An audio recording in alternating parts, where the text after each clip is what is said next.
Hello viewers, আপনারা কেমন আছেন? আশা করি আপনারা সবাই ভালো আছেন। সো ভিউয়ার্স, আমরা মোবাইলে যে ক্যালকুলেটর ব্যবহার করি, এই ক্যালকুলেটরটি একটি সাধারণ ক্যালকুলেটর। এখানে আমরা সায়েন্টিফিক ক্যালকুলেটর ব্যবহার করতে পারি না। আর সায়েন্টিফিক ক্যালকুলেটর যদি ব্যবহার করতে চাই তাহলে আমাদের সায়েন্টিফিক ক্যালকুলেটর ইনস্টল করে তারপর ব্যবহার করতে হয়। তাই আজকে আমি আপনাদের যে প্রসেসটি দেখাবো, এই প্রসেসের মাধ্যমে আপনারা কোনো অ্যাপ ছাড়াই সায়েন্টিফিক ক্যালকুলেটর ব্যবহার করতে পারবেন। তো আপনারা অ্যাপ ছাড়াই কীভাবে সায়েন্টিফিক ক্যালকুলেটর ব্যবহার করবেন, এই প্রসেসটি এখন আপনাদের আমি দেখাই দিব। তো ভিউয়ার্স, আপনি যদি আমার চ্যানেলে নতুন হন, প্লিজ আমার চ্যানেলটি সাবস্ক্রাইব করবেন এবং পাশে থাকা যে বেল আইকনটি দেখতে পাবেন সেটি আরেকবার ক্লিক করে দিবেন। তাহলে নতুন নতুন ভিডিও আপলোড করার সঙ্গে সঙ্গে আপনার কাছে নোটিফিকেশন চলে যাবে। এবং আপনি যদি আমার চ্যানেল অলরেডি সাবস্ক্রাইব করে থাকেন তাহলে আপনাকে অসংখ্য ধন্যবাদ। তো অ্যাপ ছাড়াই সায়েন্টিফিক ক্যালকুলেটর ব্যবহার করার জন্য আপনাকে আপনার ফোনে যে কোনো একটি ব্রাউজার ইউজ করতে হবে। আমি ক্রোম ব্রাউজার ইউজ করে আপনাদের দেখাই দিচ্ছি। আপনারা যে কোনো একটি ব্রাউজার ওপেন করে নেবেন। ওপেন করে নেওয়া হয়ে গেলে আপনারা সার্চ বারে চলে আসবেন। এখানে আপনারা টাইপ করবেন সায়েন্টিফিক ক্যালকুলেটর। আপনাদের আমি এখানে টাইপ করে দেখাই।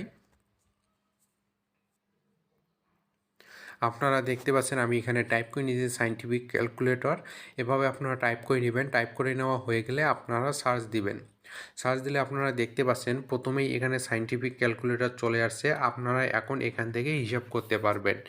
এখানে আপনারা প্রথমেই দেখতে পাচ্ছেন নর্মাল এখানে ক্যালকুলেটর চলে আসছে। এখন আপনারা এখান থেকে ক্লিক করে আপনারা এখানে যোগ বিয়োগ যে কোনো কিছু আপনারা করতে পারবেন। করার পর আপনারা দেখতে পাচ্ছেন সমান দেওয়ার সঙ্গে সঙ্গে এখানে অ্যান্সার চলে আসবে। এভাবে আপনারা যে কোনো ধরনের নর্মাল হিসাব এখানে করতে পারবেন। এখন আপনারা যদি সায়েন্টিফিক ক্যালকুলেটর ব্যবহার করতে চান তাহলে আপনারা এখানে দেখতে পাচ্ছেন এপেক্স একটি অপশান আছে, আপনারা এখানে ক্লিক করে দিবেন। ক্লিক করে দিলে আপনারা দেখতে পাচ্ছেন এখানে সব ধরনের সায়েন্টিফিক অপশান চলে আসছে। এখানে আপনারা দেখতে পাচ্ছেন সাইন, ইন, পাই সব কিছুর মান আপনারা এখানে পেয়ে যাবেন। এখানে লগ দেওয়া আছে, ট্যান দেওয়া আছে, স্কোয়ারের মান দেওয়া আছে। এখন আপনি যেটা হিসাব করতে যাচ্ছেন ওইটি আপনারা এখানে করতে পারবেন। সাপোজ এখানে আপনি যদি এখানে ট্যান ওয়ানের মান বের করতে চান, এখানে আপনারা ট্যান এখানে দিয়ে দিবেন। দেওয়ার পর এখানে নিচে দেখতে পাচ্ছেন 1 2 3 যে এখানে আছে এখানে ক্লিক করে দিবেন। ক্লিক করে দেওয়ার পর এখানে যদি আপনি 1 দিয়ে দেন তাহলে দেখতে পাচ্ছেন ট্যান 1 হয়ে যাবে। এখন যদি আপনি সমান দেন তাহলে ট্যান 1 এর মান এখানে চলে আসবে। তো আপনারা দেখতে পাচ্ছেন ট্যান 1 এর মান চলে আসছে। এভাবে আপনারা এখানে এপেক্সে ক্লিক করে দিবেন। ক্লিক করে দেওয়ার পর আপনার যে মানটার দরকার হবে আপনি ওই মানটার উপর এখানে ক্লিক করে দেওয়ার পর এখানে যে 1 2 3 অপশনটি আছে আপনারা এখানে ক্লিক করে দিবেন। ক্লিক করে দেওয়ার পর এখানে আপনি যে সংখ্যাটি বসাবেন ওই সংখ্যার মান এখানে চলে আসবে। তো আপনারা দেখতে পাচ্ছেন এখানে মানটি কিন্তু চলে আসছে। তাছাড়াও আপনি যে হিসাবগুলো করতেছেন এই হিসাবগুলো যদি পরবর্তীতে আপনার দরকার হয় তাহলে আপনারা এখানে দেখতে পাচ্ছেন রিভার্স একটি অপশান আছে। আপনি যদি এখানে ক্লিক করে দেন তাহলে দেখতে পাবেন আপনি যতগুলো হিসাব করছেন সব হিসাব এখানে স্টোর হয়ে থাকবে। এখানে আপনারা দেখতে পাচ্ছেন আমি যে হিসাবগুলো করছি সব হিসাব কিন্তু এখানে স্টোর হয়ে আছে। এভাবে আপনারা এই রিভার্স অপশনটিতে ক্লিক করে আপনারা যে পূর্বের হিসাবগুলো করছেন সেই হিসাবগুলো আপনারা দেখতে পাবেন। তাছাড়াও আপনাদের আমি আরেকটি সায়েন্টিফিক ক্যালকুলেটর দেখাই দিই। তো আপনারা যদি একটু নিচের দিকে চলে আসেন, আসলে এখানে প্রথম যে লিঙ্কটি আপনারা দেখতে পাচ্ছেন আপনারা যদি এখানে ক্লিক করে দেন তো দেখতে পাবেন এখানে পুনরায় আরও একটি সায়েন্টিফিক ক্যালকুলেটর চলে আসবে।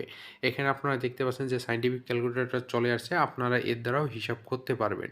এখানে আপনারা নর্মাল হিসাব করতে পারবেন। এখানে দেখতে পাচ্ছেন cos 1 sin 1 tan 1 স্কোয়ারের মান সব কিছু আপনারা এখানে সহজেই করতে পারবেন।